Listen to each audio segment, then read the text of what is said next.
Welcome to Investomania, brother.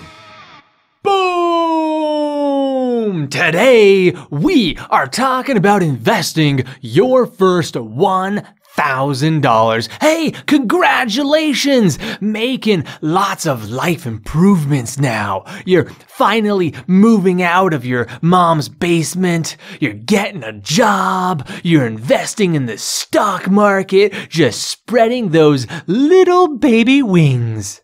All grown up.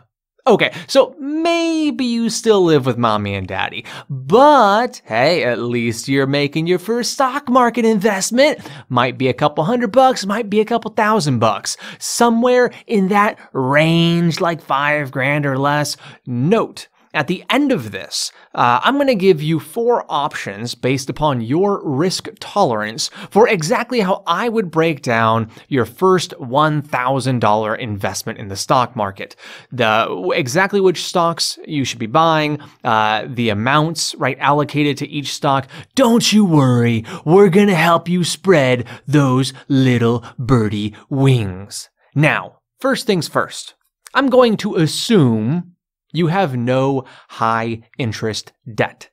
If you have credit card debt, a high interest car loan, or any type of a loan or thing where you're paying on it at more than 8% per year, you should pay that off first. Next, if you're watching this video, I'm going to assume, make an ass out of me, that you probably don't have that much money. I mean, the title is $1,000 after all. It's not $1 million. It's not your first $1 million investment. It's your first $1,000 investment, okay?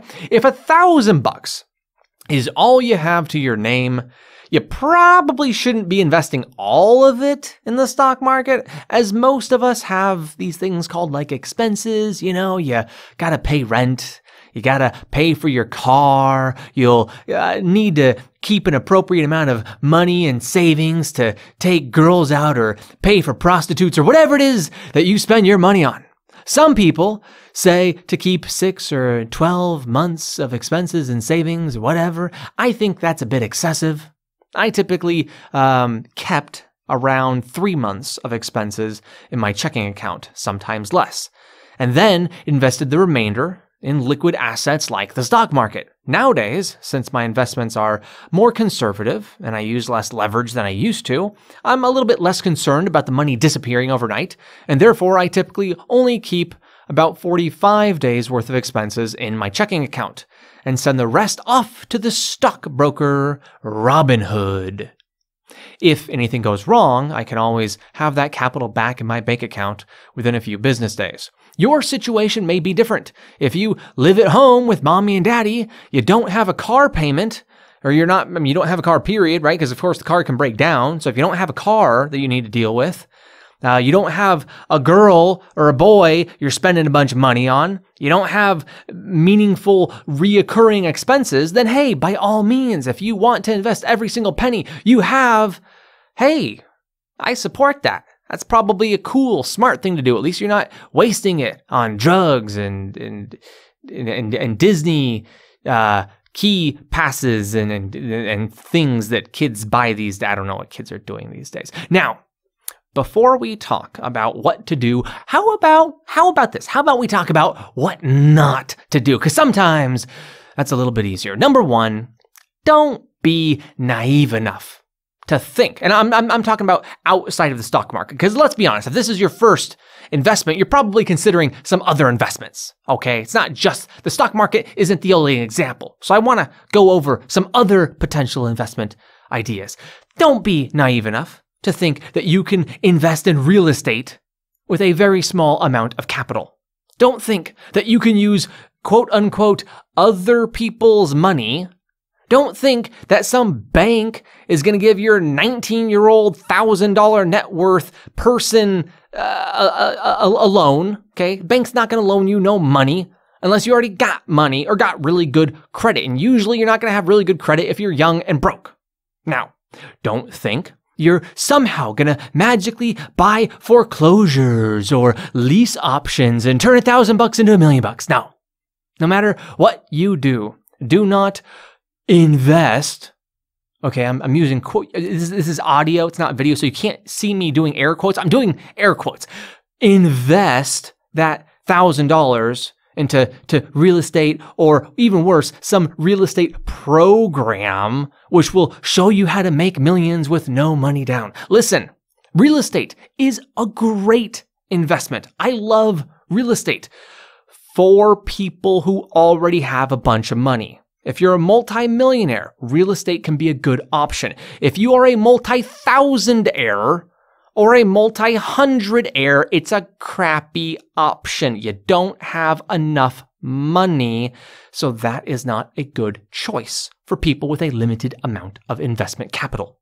Number 2, don't invest in mutual funds ever. Just don't. It doesn't matter how much money you have. This is just a rule of thumb. Mutual funds are nothing but really expensive versions of index funds. Just don't do it. Number 3, while this isn't a hard and fast rule, personally, I would stay away from cryptocurrencies at least for the time being. The transaction costs are really high. They're really risky, and the asset produces nothing. There's no guarantee. There's not even like an assurance that it's going to go up. It's only going to go up because other people may or may not buy it. It's kind of like a greater fool theory to an extent. Not exactly, but to an extent it is. There's nothing to support the pricing. So I would not get in that for the time being.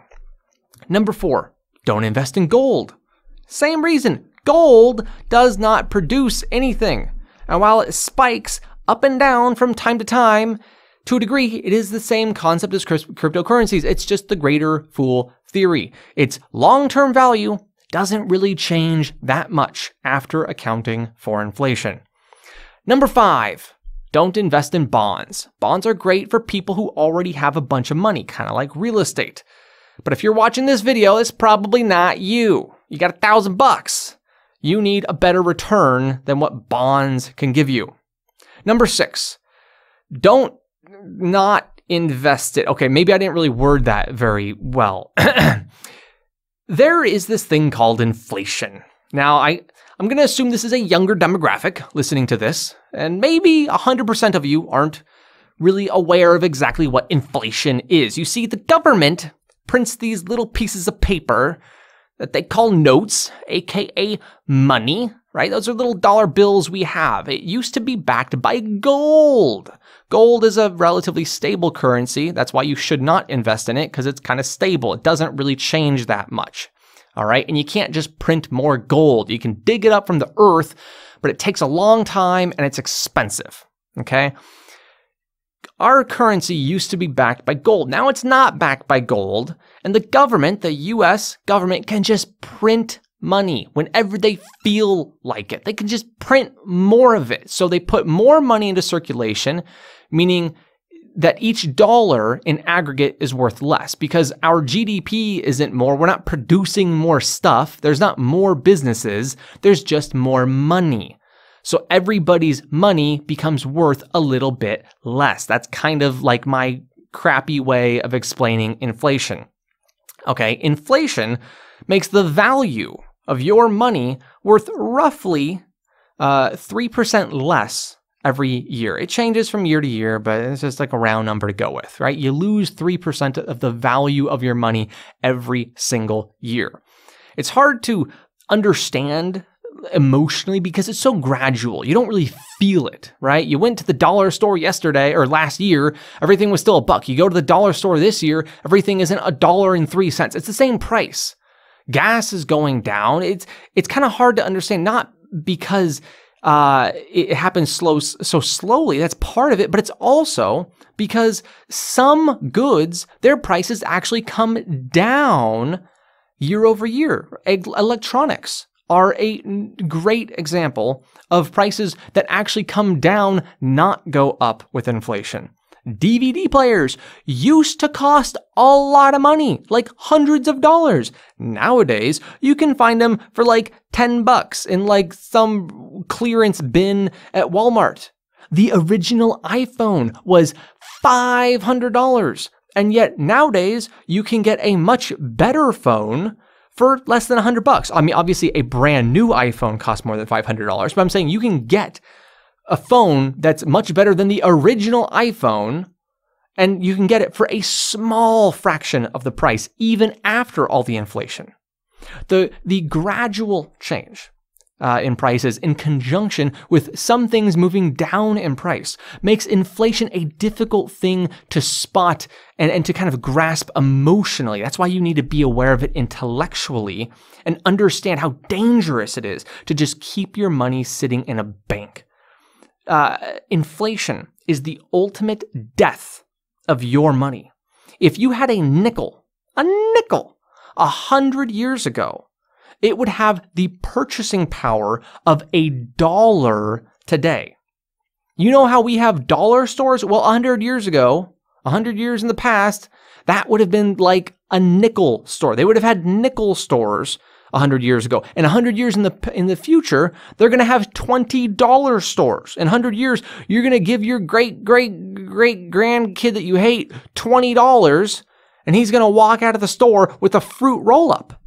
And that's going to be normal. Granted, 100 years is a long time, but you kind of have to, you don't feel it in the day-to-day. So you need to go long-term to understand it, and then you can kind of compress that into the shorter term and understand, oh yeah, I don't see it on the day-to-day, but it's still happening. Your money is literally wasting away. That's why I only keep about 45 days worth of expenses in my bank account. I get paid once per month. That's about 30 days. So I'm really only keeping about an extra 15 days worth of expenses in my account. That's just enough. So if something happens to go wrong with my next residual payment, I'll have just enough time to comfortably withdraw however much money I need to from my stock account and get it back into my bank account to cover expenses. All right, now let's talk about what to do. Number one, unless you have a business idea to funnel that money into, that I completely support. But absent that, the best investment strategy, particularly for passive investments, is going to be the stock market. The stock market is great for a couple reasons. First, it has an amazing track record. The stock market has been around for a long time. There's no other passive investment option which produces the returns the stock market has over such an extended period of time. Not gold, not bonds, not real estate. Cryptocurrencies is really new, but I do not anticipate that having the return, the long-term return that the stock market's going to have. The stock market is the way to go. Second, the stock market is extremely liquid. Unlike, say, a house where it would take potentially months to sell and complete the transaction process, you can buy and sell stocks in seconds. And that money can be back in your bank account in a few business days. That's what we mean by liquid, as opposed to a house, which is illiquid. It's difficult to get that money. When you buy most assets, you're stuck with them for quite a while. If you changed your mind or realized you made a bad decision, you may not be able to get rid of it quickly enough, or you're going to have large transaction costs. If you've changed your mind about a stock purchase, you can get rid of it in seconds. Third, transaction costs can be close to zero in the stock market, at least for certain securities. You want to buy cryptocurrencies, you'll likely, at least for the time being, you'll likely be paying around 3% in transaction fees, plus whatever applicable spread there is. That I haven't seen a publicly available spread, so I don't know what the spread is, but it's probably pretty sizable because it's not nearly as liquid as the stock market is. You want to buy, a spread is how much is between the bid and the ask. So the person who's selling versus the person who's buying, there's a difference in price there, and that's called the spread. The larger the spread, the less liquid an asset is considered. Okay. So I'm sorry, I lost where I was. What am I talking about? How about real estate? Okay. Those are very expensive transactions. You'll likely, when you're going in and out, right, both ways, you'll likely be paying between 5 to 8% in commissions and closing costs. Plus a heck of a lot of time, a heck of a lot of energy, and a heck of a lot of paperwork. But stocks Say you buy a liquid security like the SPY, right? That's an index which tracks the S&P 500. You can buy or sell this security with a spread of less than 3/1000ths of 1%. Additionally, if you choose a stockbroker like Robinhood, there are no standard brokerage fees. Now, in full disclosure, you still have to pay a very small fee to the SEC. I calculated those fees one time a while back, but they were so small I didn't even bother remembering them. The point is, in today's society, the stock market has the lowest overall transaction costs by far. It's not even close. Okay, so you should invest in the stock market. Let's move on. Number 2.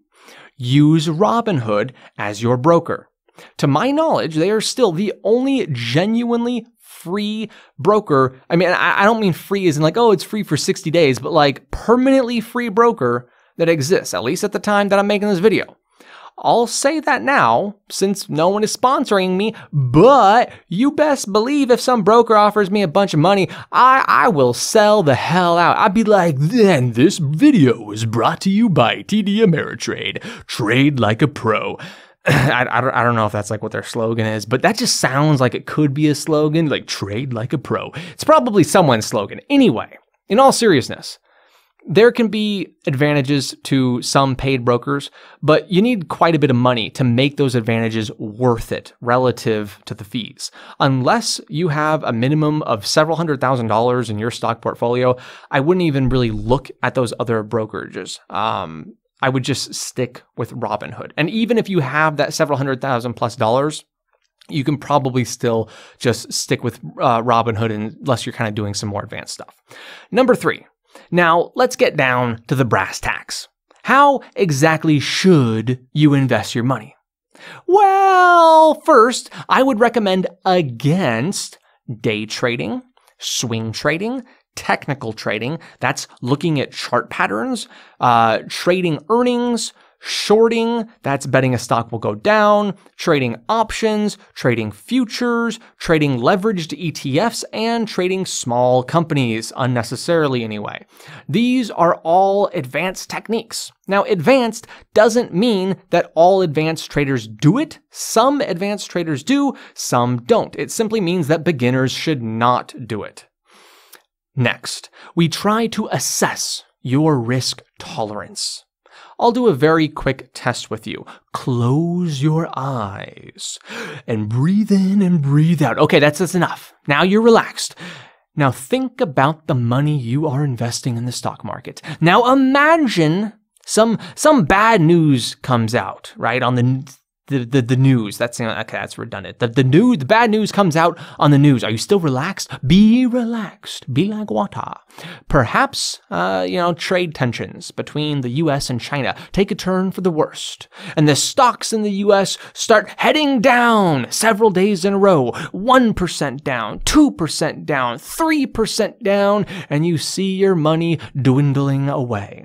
At what point do you feel you would start to become concerned? At what point do you think you'd start to feel some pain? I'll give you a moment to think about that.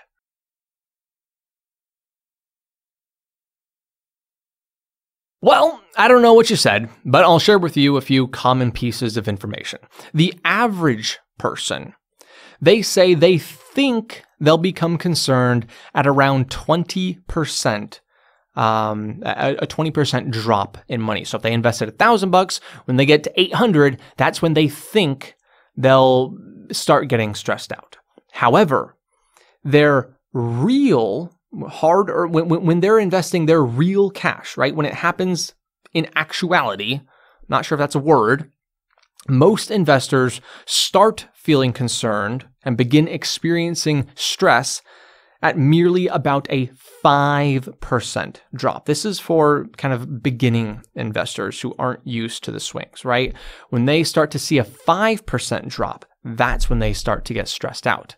Therefore, it may be a good idea to take whatever percentage you said and then divide it by 4. right? Most people say 20. The actual number is about 5, right? 20 divided by 4 is 5. Hopefully you can do that math. Obviously, this won't work perfectly for everyone, but it will likely be a more accurate number than the original one for most people. If you are confident in your ability to self-assess your risk levels, then you may alter the adjustment and maintain your original estimation. Now, first, I'm going to give you some guidelines, and then I'll give you an example of the exact portfolio that I may design for someone at their appropriate risk level. The primary problem with having such a limited amount of capital is it's hard to stay properly diversified through investing in individual stocks. See, and in investing, we don't want to put all of our eggs in one basket so long as that basket isn't already an index, which is a grouping of stocks. That's kind of okay if you want to put all your eggs in, say, the S&P 500. But what you don't want to do is put all your money into Apple or Tesla or whatever, right? You just don't want to do that. It's too much risk on only one company. Now, the rules change a little bit as you become an expert, a professional investor, but, you're not a professional. I'm not a professional. I make some money at it, but I certainly don't consider myself an expert. So for the time being, we both need to stay well diversified. One easy way to diversify is to pick an index fund like the SPY. I'm going to say that ticker symbol again, SPY, which tracks the S&P 500. This is the index I would recommend for the S&P 500. There's a whole bunch of them, but the SPY is the one I would recommend because it's the most liquid. There's also the QQQ, which tracks the NASDAQ 100. The NASDAQ 100 is primarily kind of like internet, more technology, not internet technology. They're more like technology stocks. So those tend to be good picks and tend to be a little bit more volatile than the S&P 500, but it also has the more potential for gain compared to the S&P 500. Both of these are great picks, and investing in them is a fantastic choice for newer investors or even experienced investors. However, if you're like me, you might want to choose some individual stocks as well. While there are plenty of cheap stocks for, say, $10, $5, $20, some of these companies we want, or most of the companies we want, their stock prices are not going to be $5, $10, $20, right? So like, for example, Amazon, which is a good company, they're like $2,000 a share. When we don't even have enough money in our entire portfolio to buy one single share. So a lot of the big successful companies that we want to buy, right? The Apples, the Amazons, the Microsofts, the Netflixes, the Nvidias, the Facebooks, all that stuff, all of their stock prices are above $100 per share, meaning to buy one single share, we might have to put 15, 20, 30, 40% of our entire portfolio into that one company just to buy one single share. So that's why it's important for us to buy an index fund like the QQQ, which will give us exposure to those great companies, and we'll be diversified within that portfolio, but, because we don't have enough money to kind of build a properly diversified portfolio ourselves. Now, how diversified should we be? The answer to this question will partly be based upon your preference and your risk tolerance. But the generally accepted maximum percentage of your portfolio, which should be in one stock, is 5%. So you should own a minimum of 20 stocks at a maximum of 5% each, which will add up to 100%.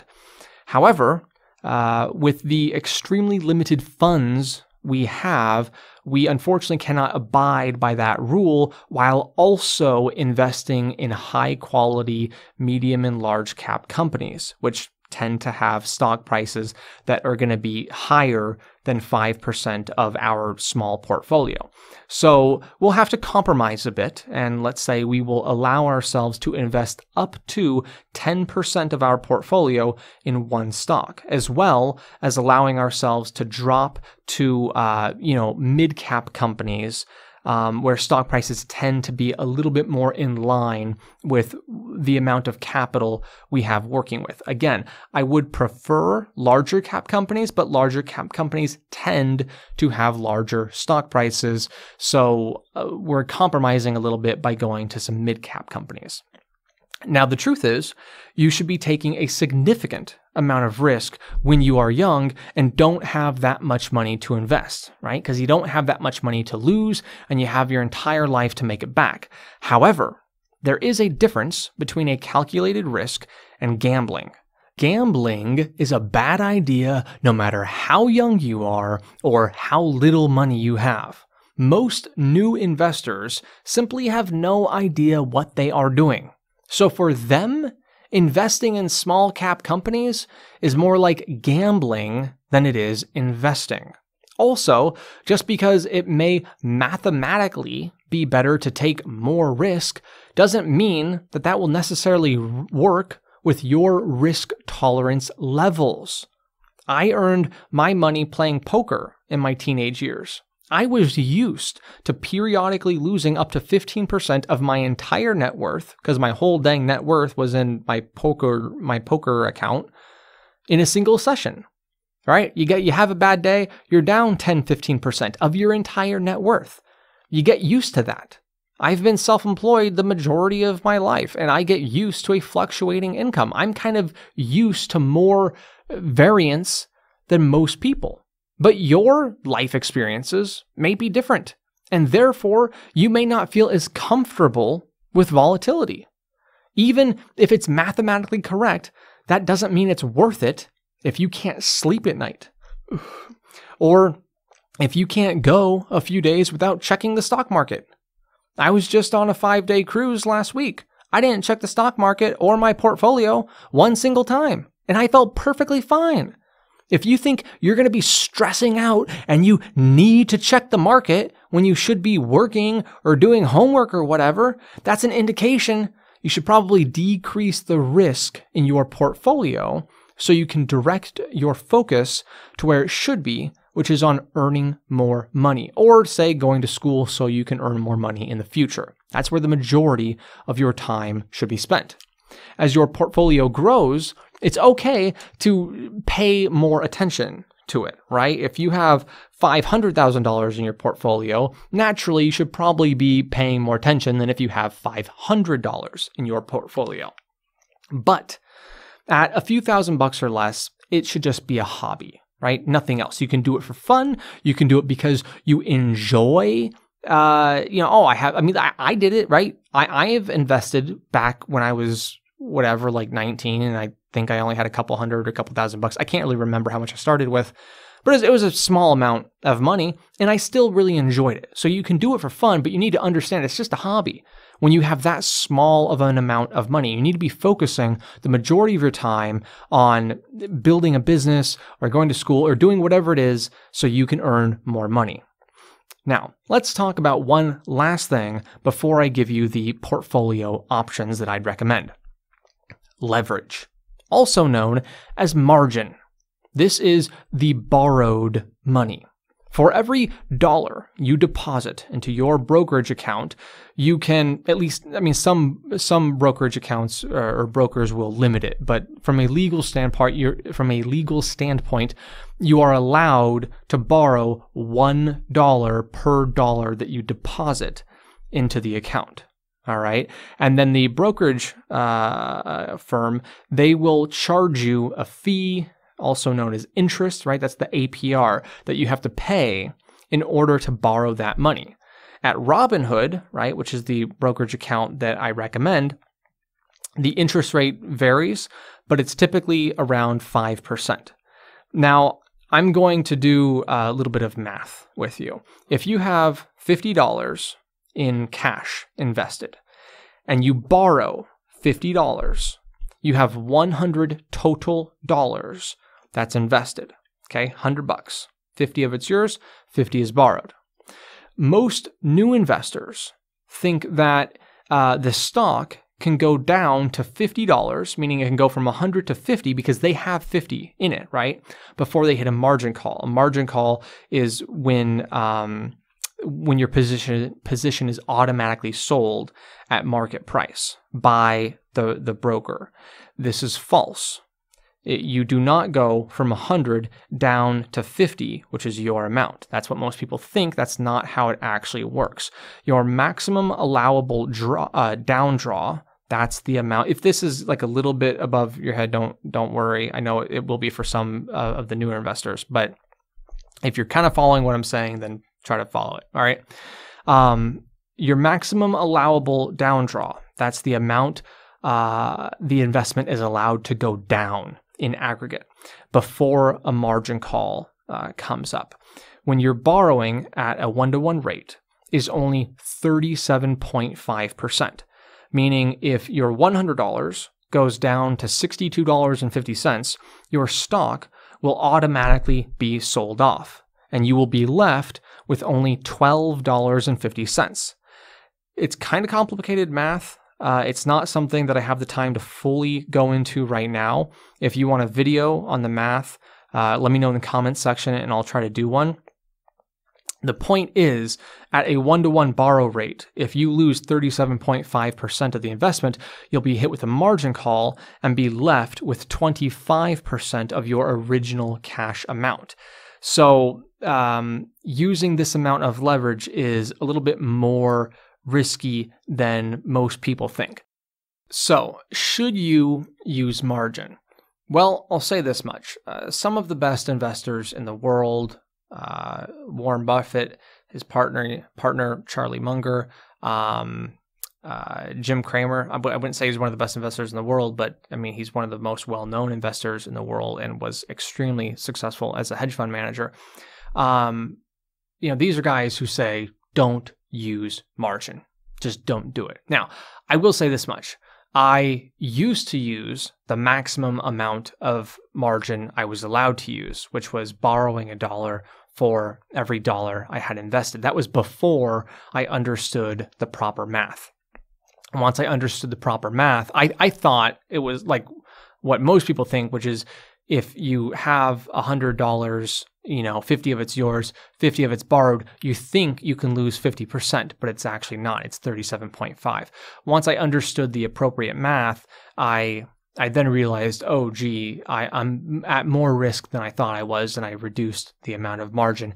And I have since continued to reduce the amount of margin even further than that. So currently, I've dropped it down from what was at one point, borrowing $1 for every dollar I had. Now I borrow 33 cents for every dollar I have. And I am still kind of in the very gradual process of continuing to lower that.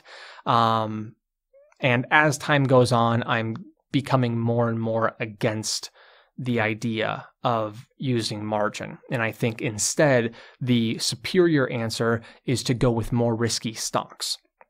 So if you want to, let's say, you want to buy like a whole bunch of Apple and Microsoft and Amazon and stocks like these on margin, I would say instead, do not, and this is what I'm telling myself, don't buy these stocks. Look for smaller, more risky companies, but don't do it on margin. Because at the end of the day, the stock market is a volatile place and big swings do periodically happen, very big swings. And you only need to get knocked out once to be completely knocked out permanently. Now, of course, when you're young, you're dealing with a small amount of money, you can get that money back, but it's an unnecessary risk. So that's why I've been reducing my margin over time. And I don't know how I'll feel in the future. I'm just trying to be honest with you guys. It would be easier for me to just say, oh yeah, no, I never used margin and I don't use margin, because it is something that's kind of thought of as a negative in this world. But I think it's also a mistake that a lot of newer investors make. We kind of use margin because we want to have more buying power because we don't have a lot of buying power. And I was using a lot of I was using maximum margin even when I had $70,000, $80,000, $90,000 in cash, because to me, I didn't really care about that money. I didn't really have a respect for that amount of money. So my goal was to get my portfolio to $100,000 in cash, in cash equity before I reduced the margin. And looking back, I regret that decision because I think it was too aggressive, and I didn't have an appreciation for the money that was in there. And I got lucky, right?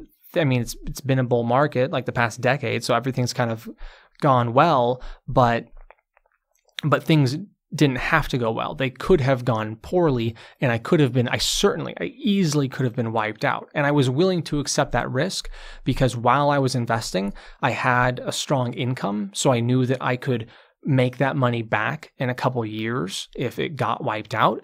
But again, looking back, it was an unnecessary risk, and I think that, and I was investing in kind of larger cap companies at the time. And I just, as I learn more, I realize, okay, the correct answer is not invest more in large cap companies with margin. If you feel like you need to take on margin, I would implore you to not take on margin, or at least don't take on that much margin, right? So as you know, I'm still taking on margin. I'm borrowing 33 cents. So maybe you can take that as a little bit of a reference point. 33 cents, for every dollar I have invested. Take on less margin and invest in more risky companies, so smaller cap companies. Of course, that's difficult to do as a newer investor. I think that's part of the reason why margin can be enticing for newer investors, because newer investors, they don't really know any of the smaller cap companies. They can't, if you tell them to name a couple, $1 to $500 million companies, they're not really going to know any because they're new to the game. They can just, Microsoft, Facebook, Apple, Amazon, right? These are the companies they know.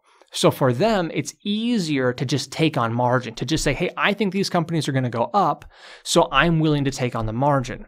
But again, what I'm trying to do myself is to say, no, that's a bad habit to get into. And we want to decrease the margin. And what we want to do is increase the risk on the securities we are choosing. So don't choose, Apple, a $1 trillion company. Choose something small, right? Like Zuora. Okay, it's like a $2.5 billion company or something like that. It's a much smaller company that has a much higher potential for gain that we don't need to use margin on that particular security. Okay, so don't go buy, Starbucks, right? Don't go buy McDonald's. Instead, buy something like a Dave & Buster's. Again, a much, much smaller company where there's a lot more room to grow. Don't buy a Walmart and again, I'm saying this is only if you feel a strong desire to use margin. Generally speaking, newer investors should be investing in the large cap companies. You want to be investing in the Amazons, the Apples, the Microsofts, the Walmarts, etc. I'm saying this as a caveat because look, we have to live in the real world. It's pointless for me to stand here and just be like, oh yeah, do this, that, and the other, when I know that's not even what I did.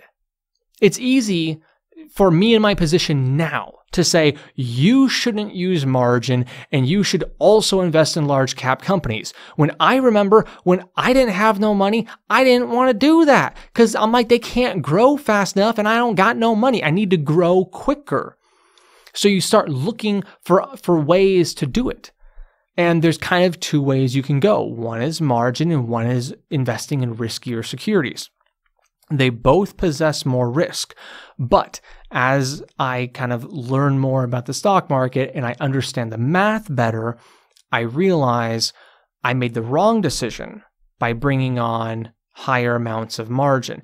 And the superior decision would have required a little bit more work, a little bit more due diligence on my end, but that would have been to pick more risky securities, more volatile securities that had the potential to go up more. So that would be my advice for using margin. If you want to use a small amount, right, I'm still borrowing 33 cents for every dollar in cash that I have. So obviously, if you want to do something like that or less, I think that's fair game.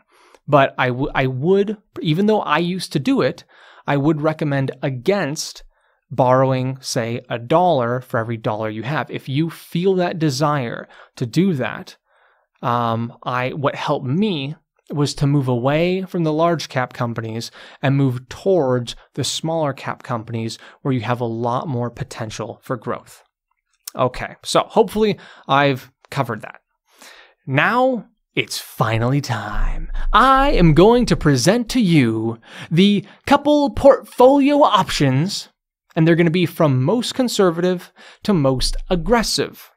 Number 1, invest the entire amount in the SPY, which is an S&P 500 tracking index fund.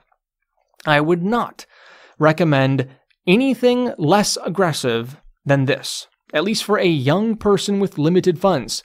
I wouldn't recommend investing the majority of the money in, high dividend paying stocks. They simply move too slowly. They cannot grow quickly enough.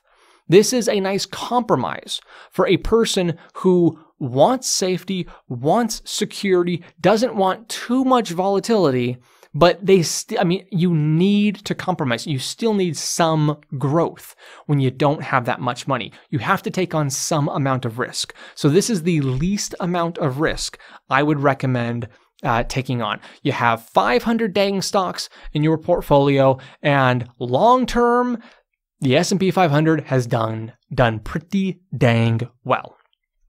Number 2, slightly more aggressive. Invest the entire amount in the QQQ, which is a NASDAQ 100 tracking index fund. This index is heavily based in the technology sector.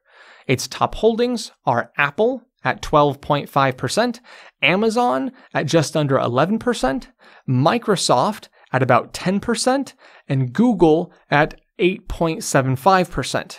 Then we also have Facebook at 4.5%. Everything else is going to be below 3%. A few additional names the QQQ holds that are between 1% and 3% are NVIDIA, Netflix, Qualcomm, Adobe, and Broadcom. Technology stocks like these tend to outperform the broader S&P 500, right? The broader market. So the QQQ tends to beat the SPY long term. However, it is more volatile and therefore more risky. If you originally answered 20% or less to the original question of how much do you think you could lose without being too concerned, right? What percentage of your portfolio do you think you could learn?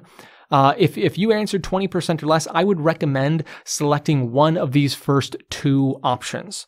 These are going to be the correct balances between providing some potential reward, but also not being too risky or volatile. Number 3, buy 4 shares. This is based upon a $1,000 portfolio. This exact portfolio costs exactly $988, if we want to be precise. Buy 4 shares of the QQQ, 1 share of PayPal, 1 share of Activision Blizzard, and 1 share of GoDaddy. This portfolio, like I said, is $988, at least as of the recording. And this would be a still relatively well-performing portfolio, but it would give you the opportunity to own a few individual stocks, a couple individual high-performing names, which aren't too risky. If you originally answered somewhere between 21% and 49% as the amount you would feel comfortable losing, then you can choose options either 1, 2, or now number 3. But what if you answered 50% or more as the amount you would be willing to lose? Well, my friend, then you have options 1, 2, and 3 as well as the last option, number 4. Here it is, the final portfolio option I'll present you with. This is the most aggressive portfolio that I feel comfortable recommending to a newbie, and to be honest, it's probably too aggressive to a newbie. But again, I live in the real world, and I understand some of you are even going to look at this one, and you're going to leave the video and go look for some cryptocurrency. Some of you are going to say, hey man, these stocks, they just don't grow fast enough, man. I'm going to go buy a bunch of Ethereum. So if this portfolio, even though being a bit more aggressive than I would recommend, can help some of you guys avoid making a worse decision elsewhere, then I would say that's a net positive. For clarification, this is not a hyper-aggressive portfolio for an experienced investor who's comfortable with this amount of risk. It's okay. But it is a very aggressive portfolio for a person who is not used to losing large chunks of money. You could easily lose 50 to 75% of your money in a bad market crash with this portfolio. So some of us are going to be okay with that. Some of us are not. As of the time of this writing, this portfolio would cost $1,008. Here it is. 3 shares of the QQQ. This will be 55% of the portfolio, as well as 1 share of each of the following stocks: Match Group, PayPal, Activision Blizzard, GoDaddy, Planet Fitness, Roku, Zuora. That's Z-U-O-R-A.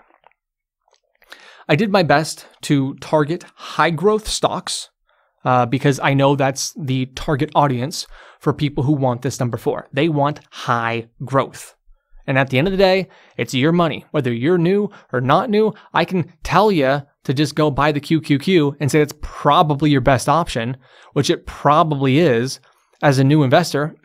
But I also know a lot of y'all ain't going to listen to that.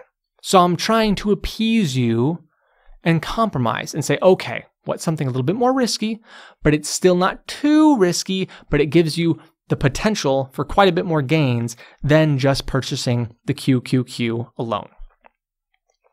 I tried to pick stocks that, again, were not too risky, had high growth potential, that had a share price of below $100 per share, thus meaning that no single company would be weighed too heavily on the portfolio, and mostly were household names, with the exception of Zuora, which most people probably don't know what that is. Zuora was included partly because it had a cheap stock price. I think it's like $22, and it's a small cap company, which gives you a little more exposure to a potentially very high growth stock for years to come, which might give some of you growth guys a little bit of excitement. It's easier to learn about stocks and stay interested in them, especially as a beginner, when we are familiar with the businesses. So most of you guys will be familiar with PayPal, Activision Blizzard. That's the video game company that controls, video games like Call of Duty, World of Warcraft, and dozens of other titles. So a lot of young people are going to enjoy looking into that stock. GoDaddy, again, kind of a household name. Planet Fitness, a very easy business concept to get your mind around. Roku, another thing a lot of young people are familiar with and a lot of young people would believe in long term. Match Group, those are the guys who own the online dating service like Tinder, OkCupid, Plenty of Fish, Match.com, etc. Again, the younger demographic probably listening to this video is going to have some firsthand or at least, secondhand experience with online dating sites. And even if you don't personally use it, probably believe, hey, these online dating sites are the way of the future. And again, you're going to be more likely to look in to those types of stocks. So there you have it. Those are my personal recommendations for exactly how to invest your first $1,000. Pick whichever one feels right for you and your risk tolerance. Have fun and subscribe to Investomania, brother. that's the bottom line, because Stone Cold said so.